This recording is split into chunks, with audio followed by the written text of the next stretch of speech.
As recently as 4 years ago, Nokia was the world's top cell phone manufacturer.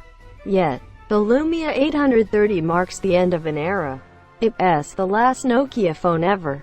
All subsequent Lumia devices will be branded by Microsoft, which has now absorbed the Finnish company's phone division into its smartphone business. Despite all that, both Nokia and Microsoft are pushing the 830 as an affordable flagship.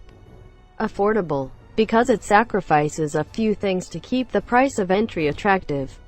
Yet still a flagship because it's one of the top mid-range Windows Phone devices launched in the US. This year, we put the phone through its paces to find out if that combination turns out to be proper swan song for Nokia. Throughout its history in the phone business, Nokia knew how to make quality hardware, and the Lumia 830 is no exception. The metallic frame fuses together the 5-inch 280 by 720 pixel LCD screen on the front, and the plastic back in the rear. The volume, power, and camera shutter button line the right side. Surprisingly, both the headphone jack and micro USB port are at the top of the device, a curious design choice, considering both tend to be found at the bottom these days. Like most Windows Phone handsets, especially those in the Lumia line, the general look and feel here is familiar. The screen curves along the edges to blend in with the frame.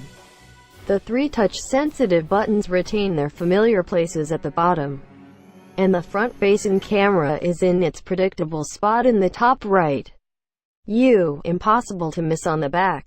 The 10-megapixel PureView camera is also a prominent sight with its Carl Zeiss lens and optical image stabilization. Nokia did have to skimp a little bit on the sensor inside, so this isn't anywhere near the quality of a Lumia 1020 camera.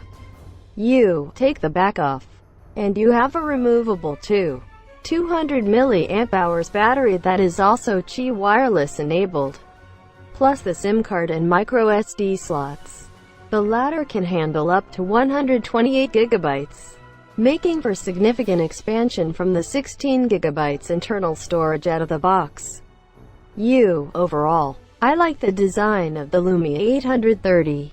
I hesitate to call it premium, but XA0 always felt solid in my hands.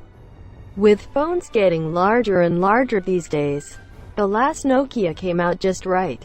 Nokia and Microsoft may call the Lumia 830